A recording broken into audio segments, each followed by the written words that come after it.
Hey everybody, we are live. So I've really been looking forward to this. So as many of you may know, if you're here because you know me, that during shutdown, I ordered a big old stack of books, figuring that I'd actually be home and actually be able to read them on causality, and that in time produced what I thought was going to be one, but turned out to be two causality related courses on LinkedIn Learning. So that's kind of where this all started. But I want to welcome Shaw, excited to have with me, because during that journey, when I was looking for who out there in YouTube world has done a video on the do operator, I would keep on encountering Shaw.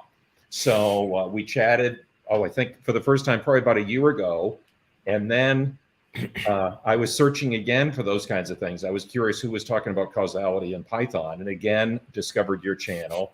So I'm excited that we get some time to chat about it. So let's start with the poll results. And when you answer about why you think we got the results that we did, you can tell us a little bit about yourself and your journey. Yeah. On how this all started for you. So. In anticipation of doing this, we did a poll, and the numbers bounced around a little bit. But very early on, the number one answer, which was correlation is not causation! !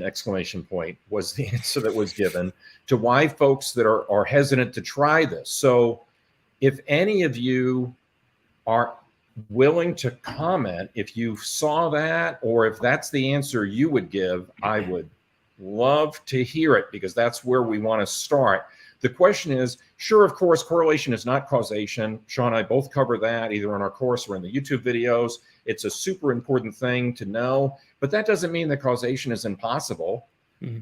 I mean, gosh, we do so many things. We do so many things in science. You would think that sometimes the conditions are met to do causality. So if that was an answer that you gave, or if you simply want to tell us that you're out there and where you're calling in from, would love to hear it. Mohammed, thanks for joining us. Mohammed, where are you joining us from? And others as well. Always great to get some names and locations. So Sean, I'll turn it to you. Yeah. Why do you think people are so hesitant? How did you come into this subject, and how did you overcome any hesitancy that you may have had from your academic background? Yeah, sure thing. Well, first of all, thanks so much for having me. This is really exciting. It's cool to see people are into these like super technical topics. Typically, in grad school, you kind of are buried under a stack of papers or digital papers, and you're the only one, maybe a few other people on your research team like know what you're talking about, and you guys can get excited. So it's cool to see the excitement here. But yeah, the story for me getting into causality, it all started in grad school, maybe about 4 years ago. I would say summer 2019. My advisor told me about this book called The Book of Why, and that kind of like jump started this whole journey for me. And so I was reading this book by this guy named Judea Pearl, and it was just like really fascinating. And I think, part of the interest in causality is because from like a more philosophical perspective, even though I don't really want to get too deep into that, but I feel like this idea of causality or this idea of storytelling is very fundamental in how we as in humans see the world. Anytime anything happens, we're automatically asking ourselves, like, why did this happen? Like, what's the cause? Or, where's this going? What are the implications of this event happening? And, that's kind of the lens that we see the world through. Go ahead. I'm so glad that you mentioned storytelling, because I think one of the things that I try to tackle in the course is that somebody's presenting their results, and they might be kind of crafting a story around those results and going very close to implying that they've established cause, right? Mm-hmm. But then they're terrified to do so, like in writing. And if I was in middle or senior management and I was hearing that would drive me up a wall, because I'd be like, okay, in writing, you go out of your way to say that it's impossible to establish causality. But then, we get to your milestone report or your final report, and you're telling me all these stories about what caused what. That would drive me crazy, because it would be like, what is it, right? So I think it's so important to know when you can. A quick comment about Judea Pearl. I'm also a fan. In fact, I think much of what we see in conferences on the different platforms that we represent and so on, that's happened, we all woke up from our causality slumber when Book of Why came out. You don't happen to have it handy, do you? Oh, I do. I'll need to jump over. Oh yeah, no, please go ahead. Why not? It's fun to do show and tell. If Okay. It's not going to be distracted you, but I'm not at my home office, so I can't reach for it. But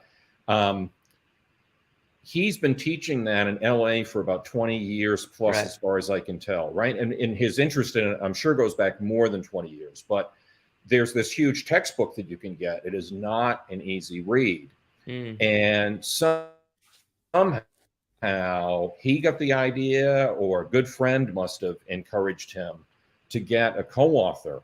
And boy, the difference is amazing, because his co-author is a science writer, and it's just such a fabulous book. I've even listened to it on audiobook, and there's so much amazing storytelling in it that you wouldn't think what is basically a math book, right, or a stats book, would work as an audio book. But the Book of Why does work as an audio book, because there's a lot of amazing storytelling in there. So what were you working on that made you run into this? So, yeah, that's a really good question. Our research, we were sitting in the physics department, but our research was very interdisciplinary. So we were just consuming all different types of approaches, techniques, methodologies, and you could put it all under the umbrella of data science or machine learning. These were the types of things that we were working on. So one specific area we were looking at is, what is the environmental impact on the human body? So on both like our physiology, how it modulates our, different biometric quantities that we can measure, things like brain activity through EEG, things like pupil size, things like the sweat response, things like body temperature. What are the environmental drivers of these things? And then additionally, we were looking at human performance. So how do both the environmental and physiological factors drive human performance? And we were... Oh, you still there? I was just... What happened? Oh. Did we lose your sound, Shaw? You may have done that yourself. You looks like you're muted.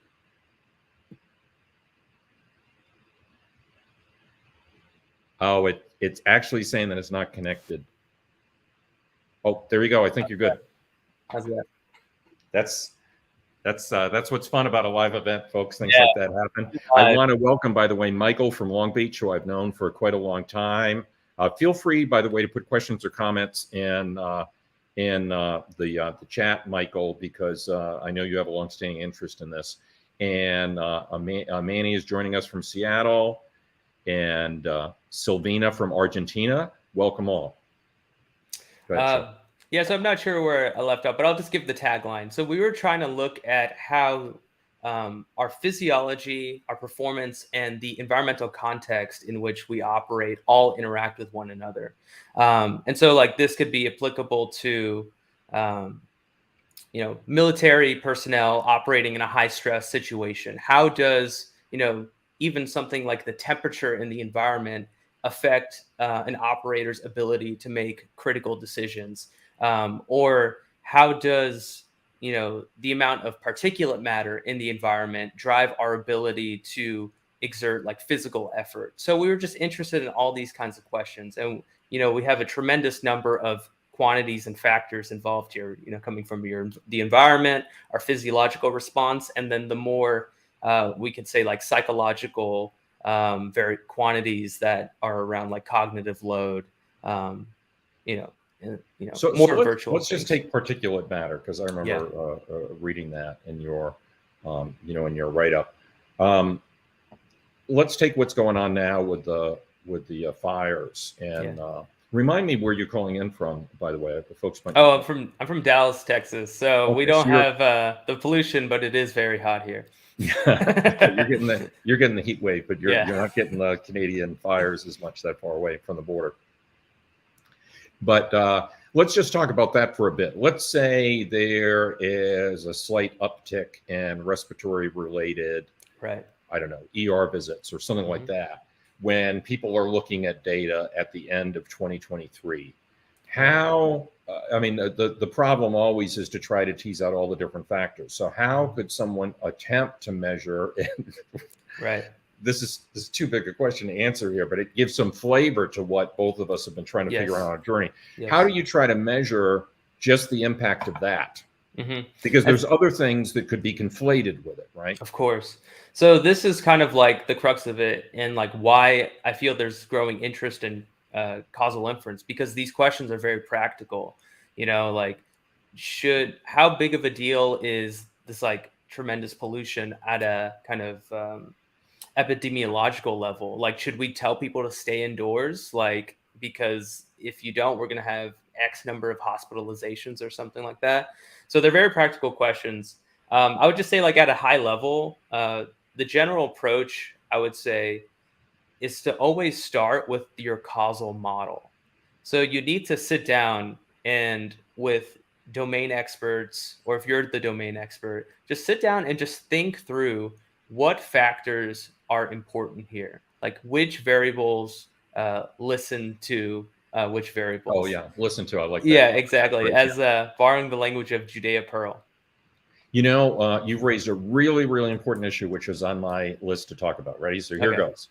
Could you briefly help everybody understand the difference between causal inference, which is what you were describing, and causal discovery? Okay. Yes. And the reason I want to talk about this is that for the statistics trained folks out there, if they were to go from hypothesis testing with p-values and leap all the way into causal discovery and machine learning, I think they'd throw a gasket, blow a gasket, right?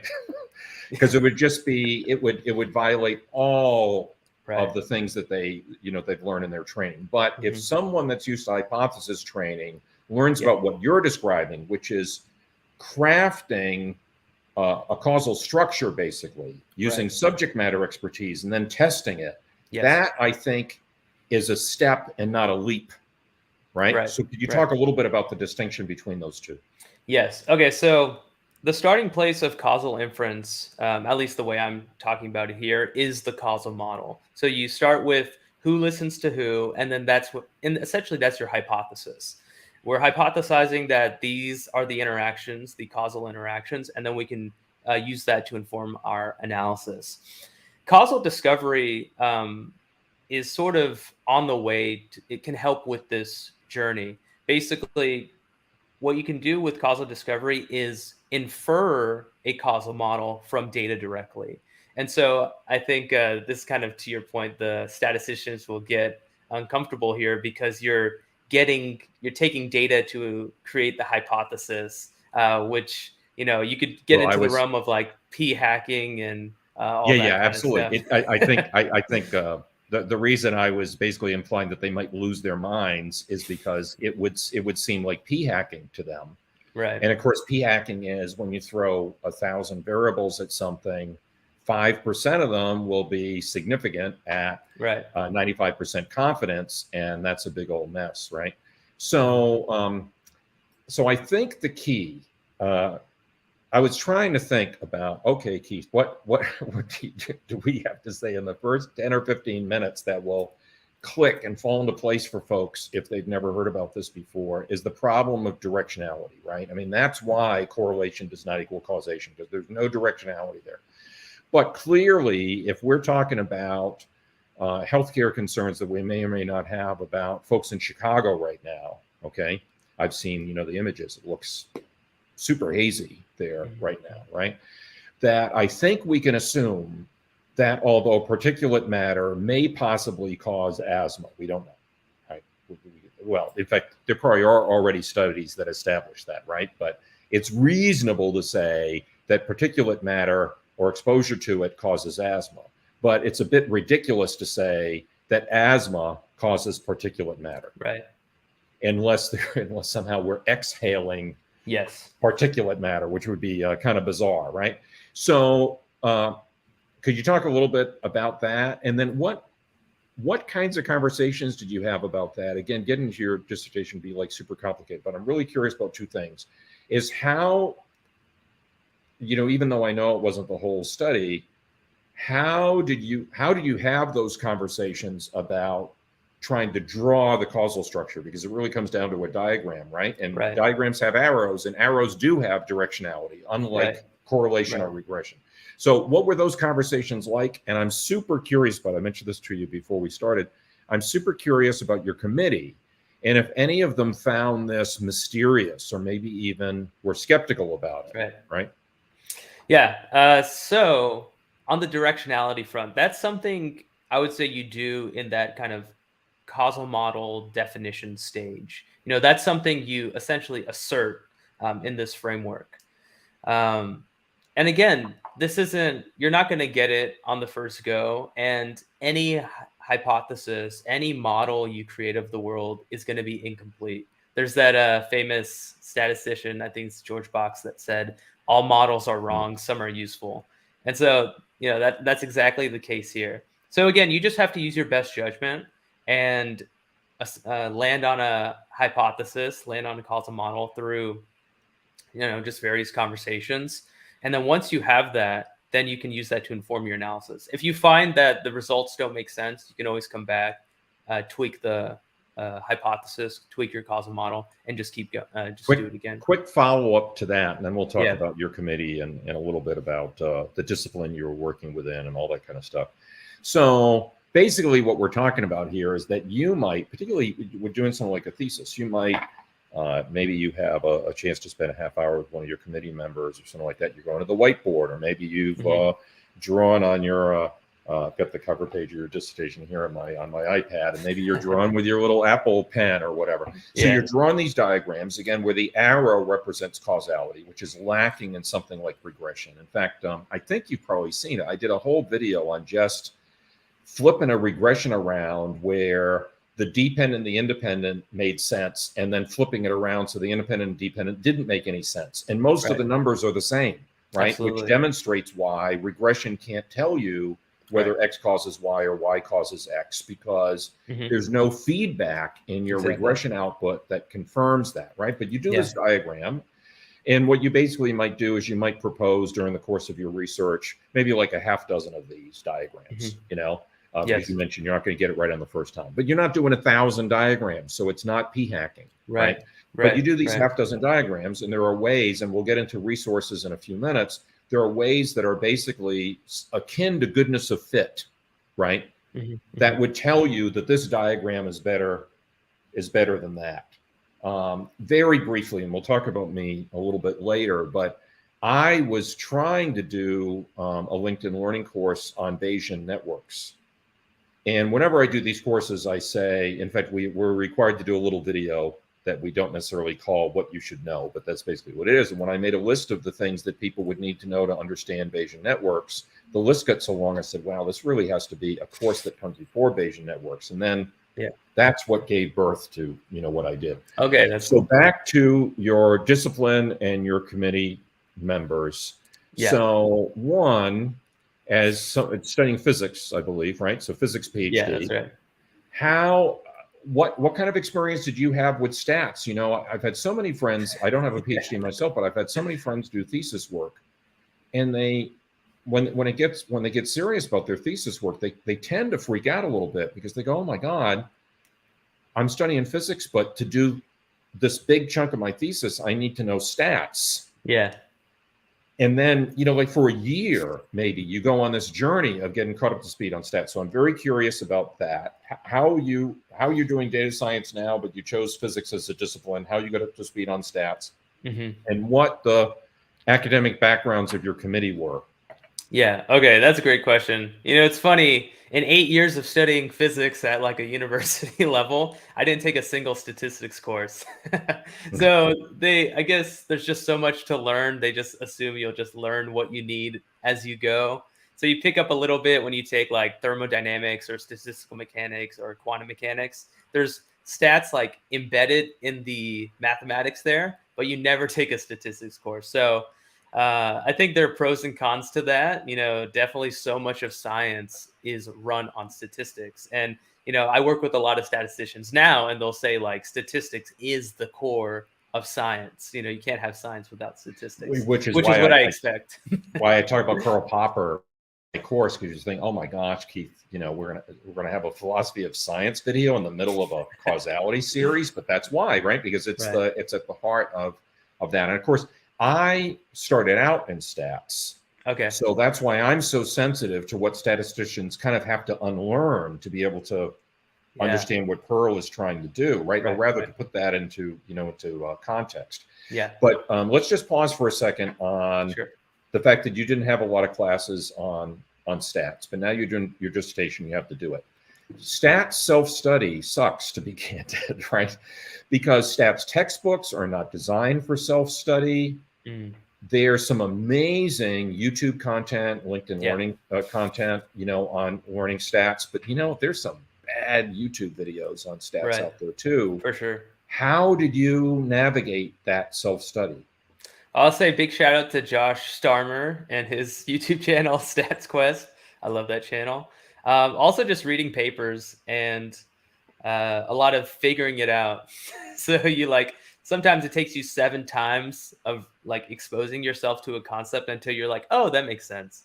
But I would say it really got crystallized for me when I started, when I actually graduated and started working full-time in my current role at Toyota, where a lot of the team have a statistics background. Like I came on and the leadership are all statistics PhDs. And so it was a really good experience, like interacting with them and getting more exposure to statistics. And the flavor of data science I'm doing now is much more grounded in statistics, which is a bit different than my research, which was a bit more, interdisciplinary and pulling techniques from a lot of different disciplines.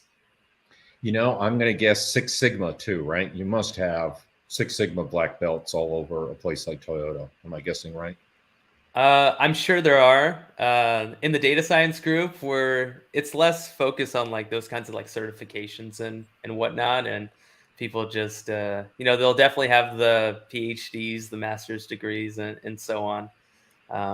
But yeah, I'm sure there are definitely people on the business side with those certifications. Yeah, I mean, the reason I bring that up is that I've done a fair amount of manufacturing work in my years as a data scientist, and Six Sigma folks, for the most part, are kind of classically trained. I mean, it's T-test, F-test, normality, that kind of thing, right? So they would be super sensitive to the risks of p-hacking because they would really understand why it's bad, and might quite likely make that leap that causal inference and certainly causal discovery is setting off all kinds of alarm bells. That's why I'm curious. Actually, now I may have prompted you now to kind of ask around, but it would be might be a fun lunch to have, to sit down with somebody and talk about this with somebody that's a Six Sigma black belt.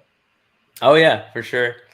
And I'll say in causal discovery, it does like smell. It can smell of p-hacking, but in a lot of these approaches, there's no p-values involved. There'll be different like optimization based approaches, which you don't see that type of data science technique in statistics, so to say. You'll see that more from like an engineering, biology, maybe physics for sure. And it's just like different flavors of techniques, and that's what's been really interesting, because in grad school I was seeing more a different style of data science as I see now, and I think it's really valuable to kind of see both perspectives. Yeah. Oh, by the way, I want to echo the endorsement of Josh Starmer's channel. Love that channel. I've met him. Because he's only 15 minutes down the road from where I am. Nice. Where I am now. He's in UNC Chapel Hill neck of the woods, and that's one town over from me. Fantastic channel. Okay, so back to physics. So I'm gonna be naive about this, because I started out as a computer scientist, but taught statistics software classes. So in many ways, I'm kind of classically trained in stats, even though I don't have a degree in stats. But very curious about whether you consider data science a pivot from physics, because I've known a number of in fact, one of my favorite data scientists has a master's in nuclear physics from MIT. You know, another friend, geophysics, excellent data scientist, right? So I've certainly experienced that, but I'm curious to hear that because, for instance, I saw the quantum computer lab not too long ago when I was at a conference at MIT. It was a lot of fun, and there it's such a natural fit, right? But I don't believe you're doing like quantum computing, computer or anything like that. So how similar or dissimilar do you find the disciplines, physics and data science?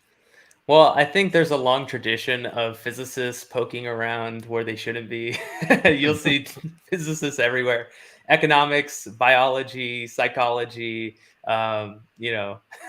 statistics, wherever. So I think a lot of people that I've met that have studied physics have this natural curiosity, and they tend to pull on the thread of curiosity and just see where it takes them. And so that's why I think you find physicists all over in all sorts of disciplines. And, they're classically trained in physics and they start wandering around. And I identify with that. I classically trained in physics, but I've worked at a car dealership. I work at Toyota in financial services. I'm really into entrepreneurship. I love business. I'm fascinated by nature and natural systems. And even going back to Isaac Newton, he was getting into finance, and there's a famous quote from him that, he said he could predict the motions of the stars, but he can't predict the madness of man. So I think there's always that curiosity of the physicist to try to explain the world through some kind of physical model, or at least something like that.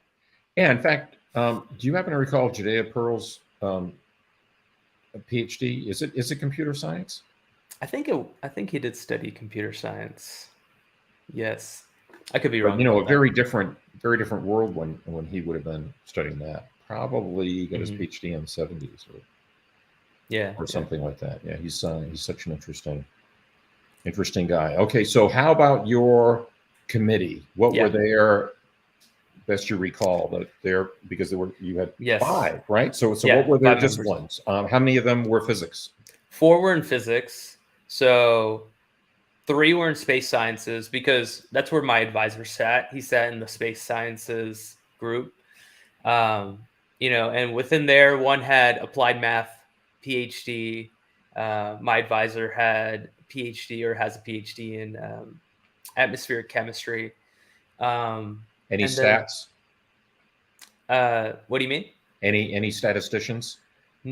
So the closest thing to a statistician would be the one that wasn't in the physics department. And he was sitting in the cognitive sciences department at UT Dallas, which is where I got my PhD. And he wrote a book called Statistical Machine Learning. His name's Dr. Richard Golden. And he has spent a lot of time in the field of neural networks and statistics and interesting. Okay, so what was his reaction to the Judea Pearl stuff? Was he already familiar with it?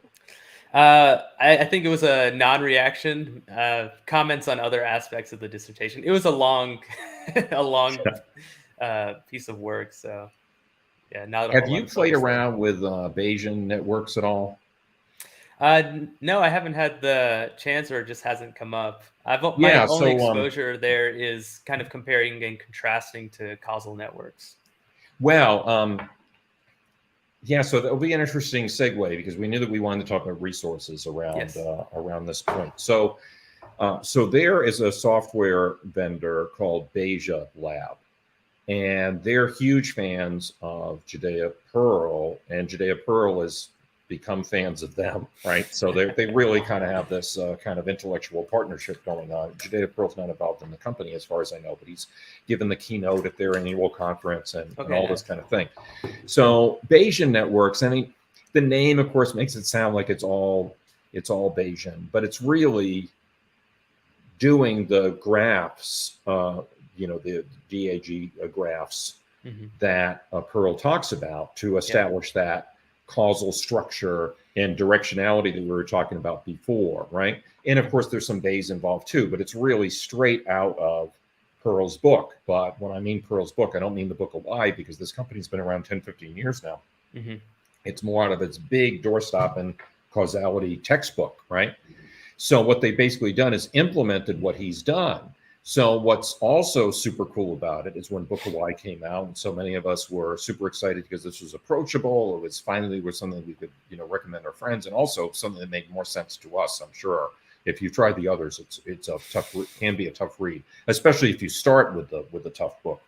So I wanted to do a LinkedIn learning course on it, as I mentioned before, but I found that like one chapter of reading on the prerequisite material, like why correlation and causation is such a problem and getting to the directionality, wasn't enough, that it needed a lot more of a warm-up. So that's where it started. So I was going to do an hour and a half or 2 hour warm-up course and then record a Bayesian network course. And maybe because it was shut down and I got a little carried away with the book deliveries, it became 5 hours, but the feedback was very positive. I was so nervous when that course launched because there's so much background stuff. Yeah. But how did you struggle with that yourself? Like when you do the YouTube videos, you have a lot where you're basically getting ready to do a demo in Python. And I want you to talk more about the libraries and resources in a couple of minutes. But if we could just start with this first topic. Yes. You're sitting down, you want to do a video. I'm guessing you probably want to keep your YouTube videos to like 8 minutes or less. Isn't that kind of like the rule of thumb? I'll typically dance around 15 minutes. Okay, yeah. I'm trying to think about, and Josh Starmer's will get to be that length sometimes, right? But anyway, you have to think that through. Right. And you can do a playlist, but you don't really know that they're going to see the whole playlist. Whereas if I have a 2.5 hour course, I can kind of count on the fact that if I do a good job at the opening and I tell them what I'm doing and why I'm doing it, that hopefully they'll stick with me. So I know that I must have a good retention rate because thousands of people that took the first one also took the second one. So unless they took it out of order, I'm getting some pretty good continuity there. But it's a tough challenge, right? You've got 15 minutes. You want to demonstrate something maybe like the do operator. And we certainly haven't told anybody what the do operator is yet. We'll get to that. Maybe we'll get around to that. But you want to do this demonstration in a Python library. How do you decide what to say and how minutes you can say in the YouTube platform? It must be tough. I think process is very important. So the starting place for me is typically I want to start learning about a new subject, or I find a subject like very, interesting, and I want to explore it even further. And so that's the starting point, just wanting to learn more. And then a lot of times what I would do in grad school is I would start out with a slide deck and just like put some slides together, just a rough framework. Then that would kind of evolve into just some notes or like a short blog post. And then supplementing that with some like hands-on example with Python code. And then next thing you know, you've got a Medium article, right? Because you're quite active on that platform. Yeah, and I can see how that's a good fit. So when you've got the Medium article, you can cover those prerequisites, I'm thinking, a little bit more easily because you can cross-reference, you can have hypertext, right? You can say, this example is related to something in chapter whatever, Book of Why, right? But I'm so curious about your process when it comes to the YouTube video. How do you decide if you have 2 minutes to talk about the theory or 5 minutes, because you probably want to get to the demo and your followers probably want you to get to the demo, but you also know that they could stumble and fall if they don't hear a little theory. So I know I struggle with that. How do you do it?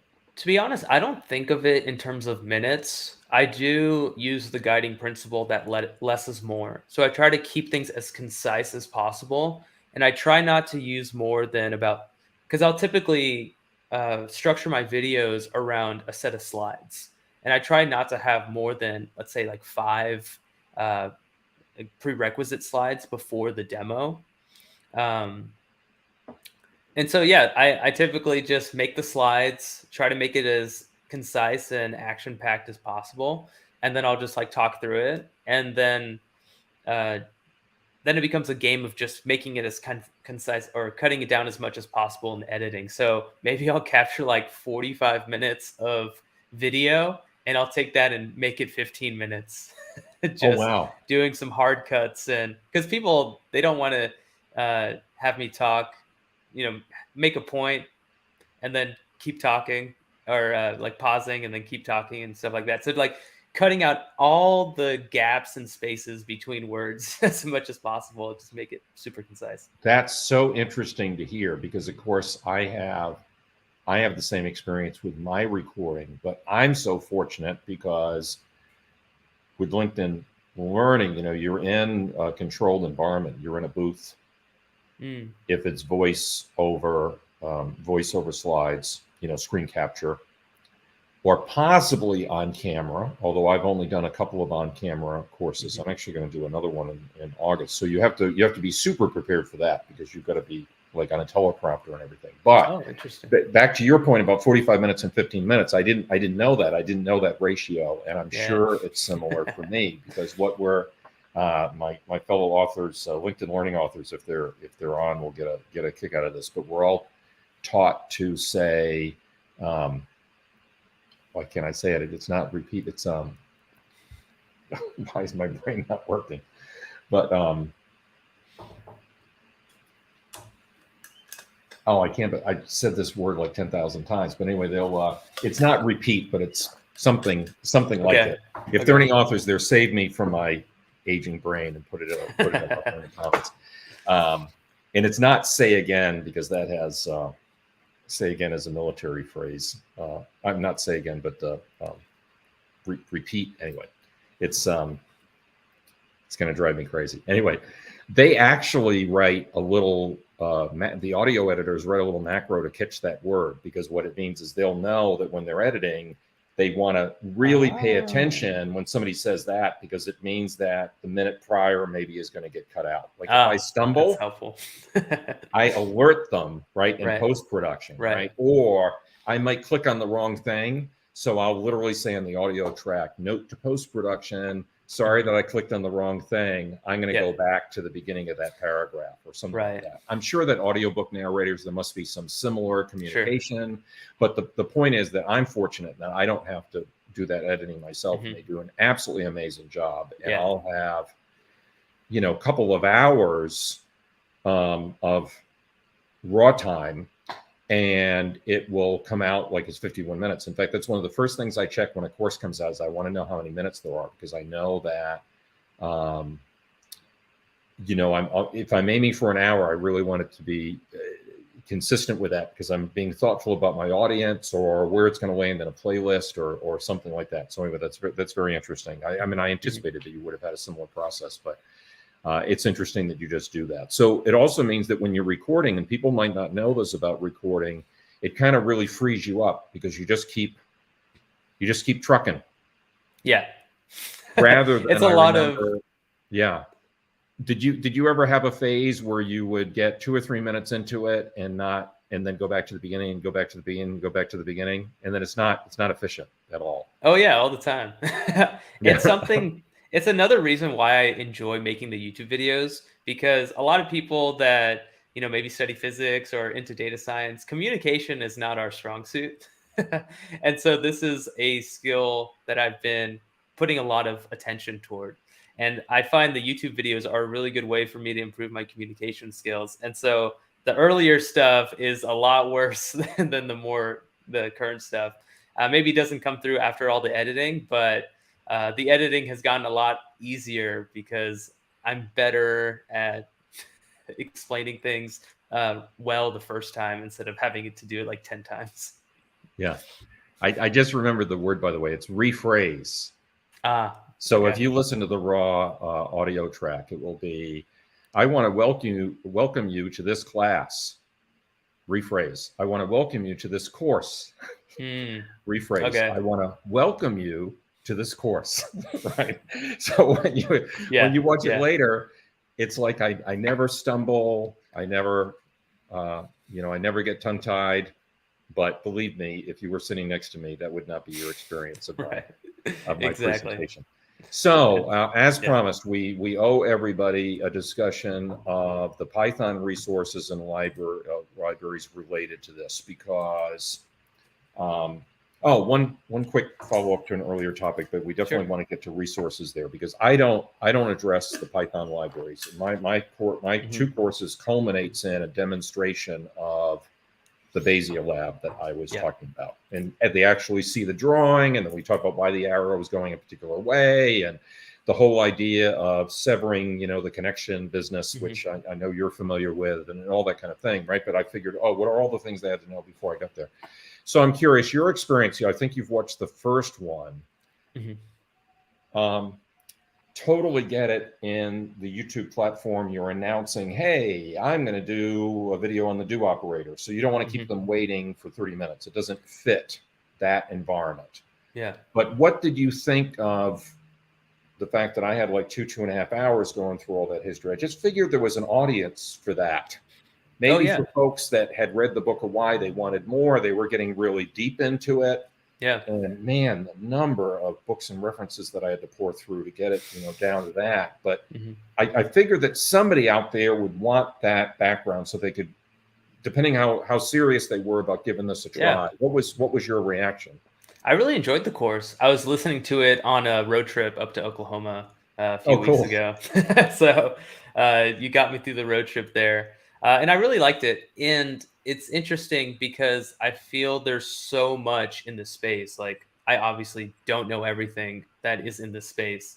And I don't think anyone truly knows everything that's going on in the space. And it's really cool to hear someone else with a different entry point and different trajectory listen to the story of causality, like from their perspective. So from your perspective, it's really cool. And it's another thing I've kind of picked up in grad school is the saying that it's never bad to hear something twice. So anytime, because often you'll hear it in a new context or in a slightly different way, and maybe it gives you like that aha moment, that light bulb moment, or allows you to see it from a different perspective. So I really enjoyed the course. Yeah, so to let people know a little bit about my process, the Book of Why quotes Fisher all the time. And, sometimes Pearl is, I think appropriately so, a little bit tough on Fisher. And of course, Fisher, we're talking about the person who invented ANOVA and really is so pivotal to how we do stats. But by being critical, Pearl is basically saying that if you apply Fisherian statistics in the wrong place, you're going to get yourself into trouble, right? So I managed to find a documentary about Fisher's daughter, who is married to Box, by the way. Did you know that? Oh, really? I didn't know that. That's cool. Fisher's daughter was married to Box. All models are wrong, some are useful. Yeah, how does it go again? All models are wrong, some are useful. I'm having memory problems. I even have, and then I ended up buying her biography of her dad, which was really hard to find. It ended up getting shipped from a used bookstore in London. But anyway, there's this documentary. It's grainy photo, whatever, but it's really kind of interesting. There's this documentary about Fisher that starts with her on a train going out to Rathamstead or whatever, that where he worked on the farm. And I guess she grew up there on that farm because he worked there for several years. And I figured that the statisticians out there would really find this interesting. Here's where F-test comes from. F-test was invented to do this.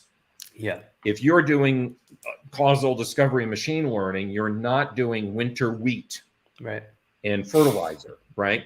So what are the similarities? What are the differences? And then choose the right tool for the job. Anyway, that was the whole idea. But that's because I have the luxury of spending 3 or 4 minutes on Fisher and the winter wheat, knowing that that's going to help ease the transition for the stats trained folks out there, right?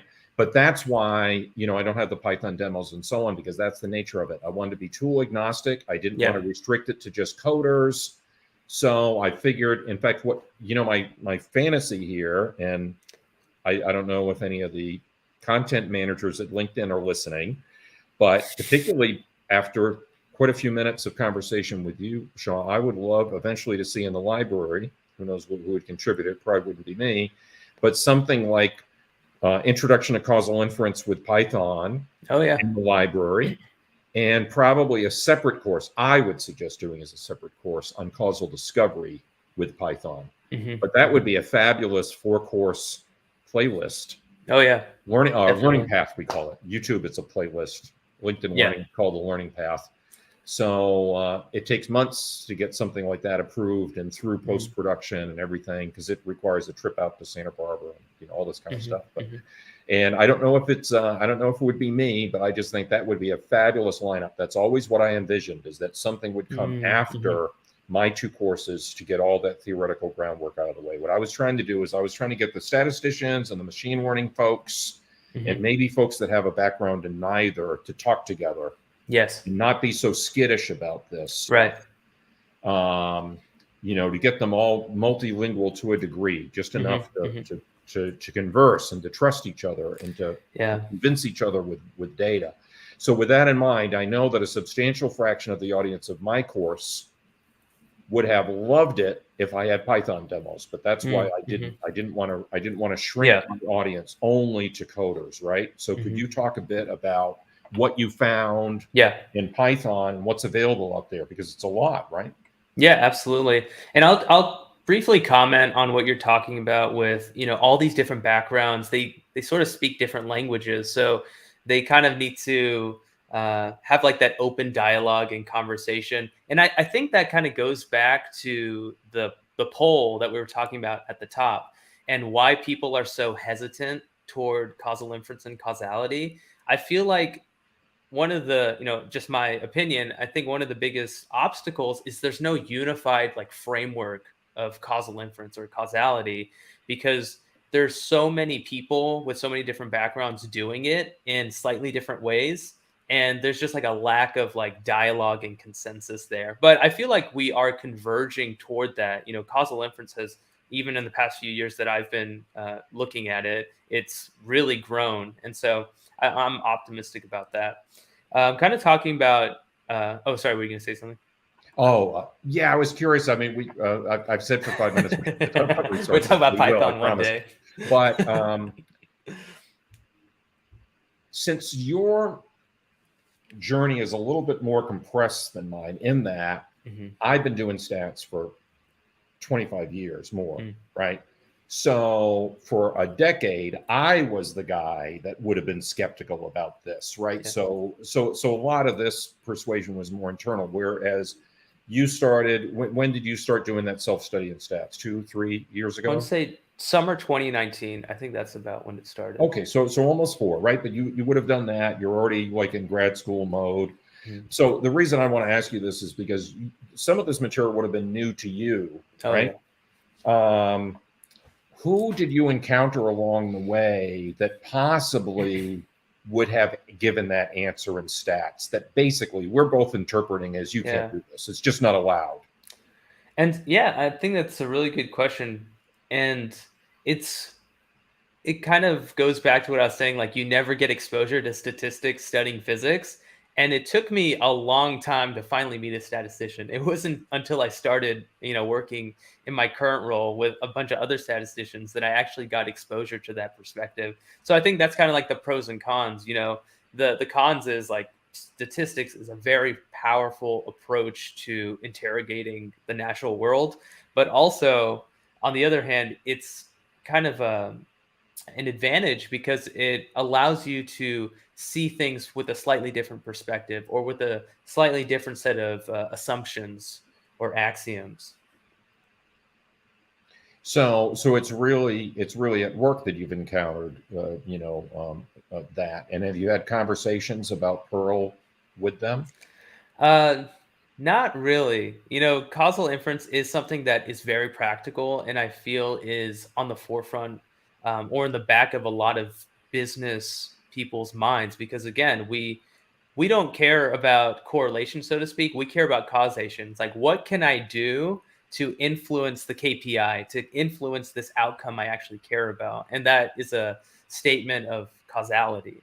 And so there are a couple projects that we're working on where we're doing kind of causal inference in practice. But again, people are very hesitant toward it because there is this like lack of these techniques are not very widespread, or there's not lack of consensus on them. This is the problem I have with it, and I don't want it to sound too harsh, but sometimes I think it ends up being kind of disingenuous, right? Because again, you'll give this presentation, you'll say, okay, chief marketing officer, okay, VP of whatever. Remember now, you can't draw any causal conclusions from this. But when I leave, you've got my report. If you want to have causal speculations on your own, wink, wink, that's okay. But I'm not going to go on record saying, you know, and that drives me crazy, because now you've got somebody who probably is very good at what they do, but their background very likely is an MBA, let's say. They've got one semester of stats in which they were told, don't do this, right? But one semester is not enough to know really what's going on. And, but then they're basically said, okay, the so-called expert, you know, statistician, isn't going to help them draw the business conclusions that they need to draw. But if they want to kind of do that on their own, no one's going to tell them it's like a bad thing, right? It's going to say, we can't officially say causality, but if you assume that particulates causes asthma, but asthma doesn't cause particulates, you can do that on your own time. You just won't get any expert advice from the statistician at the company, right? I definitely see makes that. me a little uncomfortable, is that it leaves that decision maker without the advice they need, and there's good advice to give in those situations. I think that is, I would imagine that's very common, and I think it does come from just the hesitation toward causality. A lot of the people that are interested in these like causal questions that I'm working with, very thoughtful about experimental design, and so now we're getting into the space of randomized controlled trials, which is kind of the standard way to interrogate causal relationships or causal impact between variables. So I do think there are a lot of statisticians that, causality is what they're investigating, and those are the recommendations that they're giving in these business contexts. But I can also see like the ones that are hesitant to kind of take that extra step, or maybe they don't have the proper data, or they didn't have apply the correct methodologies to the data, so they can't make those claims or are hesitant with it. I'm gonna briefly summarize something. You've really provided a great segue for this. I think the problem is that when folks are classically trained, and only classically trained, so they're not multilingual, to use that metaphor that I keep on using, they think they have only two options: randomized control trials or observational data with control variables, right? So the reason my first course got to the length that it got is basically saying randomized control trials are fabulous. This is when they work, and this is when they're not possible. And I probably spend 20 minutes, and that's when we get to the winter wheat and all that kind of stuff. And then the control variables, a lot of people kind of understand that, but they kind of don't, and it gets into moderation and mediation and stuff. But the problem is control variables are really, really complicated, and sometimes they become impractical. Like, for instance, how do you control for everything else that's going on in a Chicago resident's life? Amount of exercise, whether or not, gosh, I'm not a nutritionist, does diet affect asthma? I bet it does, right? Medication, right? You get to the point where what are you going to do? You're going to control for 500 control variables, right? That causes all kinds of problems, right? So what I basically have to do is, with both of those, I have to get deep enough into it. There's almost like this reductio ad absurdum. Yeah, experiments are great, but they eventually fall apart under certain circumstances. Control variables sound wonderful, but they fall apart under certain circumstances. And the classically trained think that those are the only two games in town, but there's a third one, which is sitting down with a subject matter expert and drawing the causal relationships, establishing the causal structure, and then testing to see if it fits the data. And that's basically what got us both to the book of why and so on, because that's what it's basically saying, right? Is that you're not completely out of options. You have this other option. Did I miss an option, do you think? I think those are really the three, right? The statisticians think those are the only two. Controlled experiments or observational data with control variables. And basically, Judea Pearl has gifted us with this third option, right? I would see, I'm a bit of a lumper, so I'll try to just compress everything into a single framework just because it's less things for me to memorize. I'll just say, like, I view everything as like there's a single approach to causality, and the starting place is always the causal model. And again, I'm definitely biased because I've read maybe too much of Judea Pearl's work. But I do think because that, you started with that, right? exactly, So I'm trying to appeal.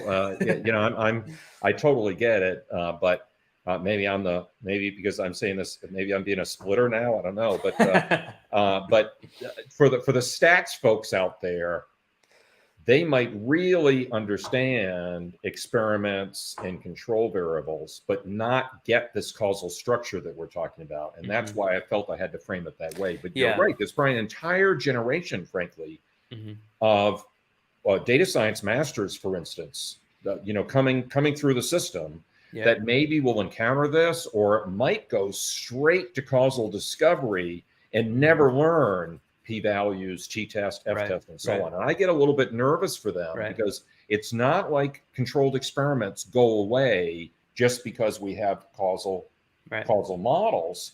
They still have their place. Oh yeah, you absolutely need it. Please go ahead. I'm going to be reading Michael's question while you answer here. Then I'm going to repeat this for everybody. Okay, for sure.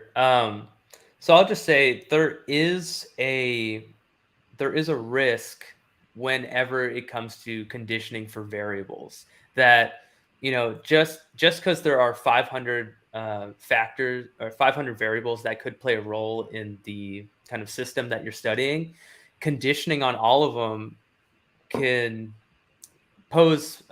introduce potential bias into your analysis. And so this has been a point of contention that I've seen over and over again. Like, I feel like there may be this like traditional perspective of like, oh, you can just control for everything, and then once you do that, you can just kind of isolate the causal interaction between X and Y.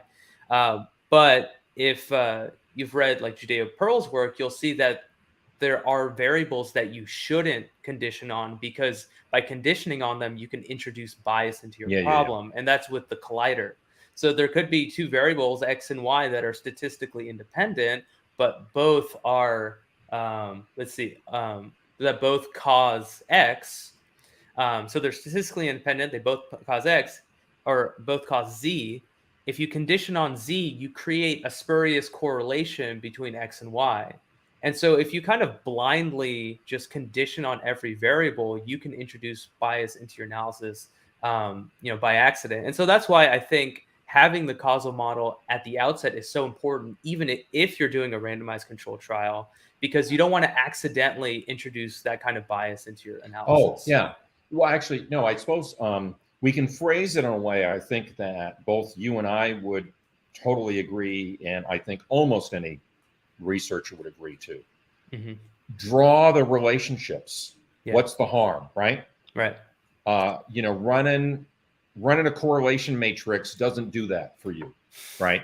So draw the relationships. I mean, maybe you'll decide that you can do a controlled experiment. Wonderful. But if you can't draw it, you don't really understand what you're hypothesizing, right?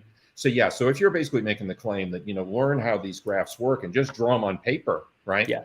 That starting with that, I would agree, is an excellent place to start. So we're going to go a couple of minutes over because there's a couple of things that are important. What is the number one Python library that people should know about that has the do operator in it? And what's the name of your YouTube video on the do operator? Yes. So the one I use, the Python library, is called do-y. That was like one of the first I saw in this space. It's a library made by Microsoft, and they have a lot of, they have these causal models and the do operator. All that is kind of embedded in it into Python code. So you don't need to worry about, coding up all these kind of abstract ideas. So I found that one very helpful, but there are definitely other. Any suggestions on where people would find? It sounds like not only has Microsoft put a lot of stuff, resources into that library, do they have supporting resources as well that you recommend? Oh yeah. So with DoY and all these other Python libraries that do causal inference, they usually have really good documentation. So and a lot of times they'll have like techniques that I haven't even heard of. I'm like, what the heck is this? So if you like click on the more information in the documentation, they usually have a pretty nice write up on what that technique is. They'll link some resources. So just code documentation is a great starting point. To clarify as best we can in 10 seconds, everybody, the do operator is Perl's attempt to have a statement of the relationships that is directional. Okay, so regression isn't very good at doing that. People think the independent causes the dependent, but it's much more complicated than that. Regression ends up being a dead end to establish those relationships. But we talked about the importance of directionality. The do operator is his attempt to do that. So let's just close out, and then we'll make sure that in the comments and in the show notes and all that kind of stuff, people can find your YouTube channel, which I encourage them to check out. So why don't we just close on Michael's question, if you can see that there. He's asking about establishing causality might be, but linking causality to ROI, I'm not quite sure what my own answer would be, but what thoughts do you have for Michael? So this is actually something a project we're working on, at Toyota. There are these, we're in financial services. And so sometimes, people borrow money and they kind of fall off track in paying back that money. So an obvious, very practical question is like, what can we do to help these accounts get back on track? And so you have these potential interventions that you can make, and then you want to assess the value of each potential intervention. And so that's kind of like the core of causal inference in business, like tying the things that you can control to an outcome that you care about. So that could be ROI, that could be, increase in impressions, any sort of KPI you're interested in.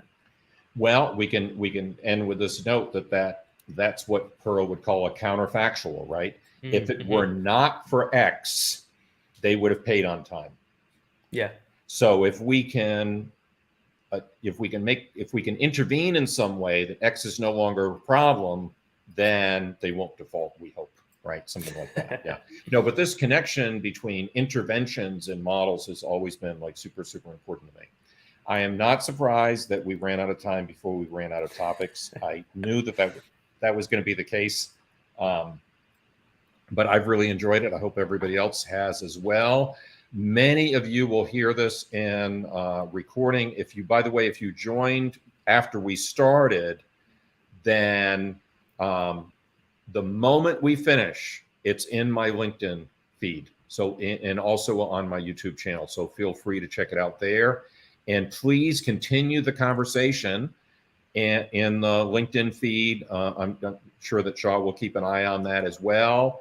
And very unusual for me, I usually do these towards the end of the month. I'm doing the next one next week in just a few days on July 6th, because a book that I co-authored with my good friend and colleague, Jesus Salcedo, is coming out on July 6th. So we decided that we would do one of these and celebrate the book release. Shaw, thanks so much. I'm sure that folks will be reaching out to you with questions or just chatting, and all these different platforms. Social media gets complicated these days. We'll keep our eye on all the different places where this material will show up. And thanks everybody for coming. Absolutely. Thanks so much, Keith. Thanks everyone for tuning in and hearing us go back and forth on this stuff. Yeah, it's a live show. Definitely very conversational. Thanks again, everybody. Take care.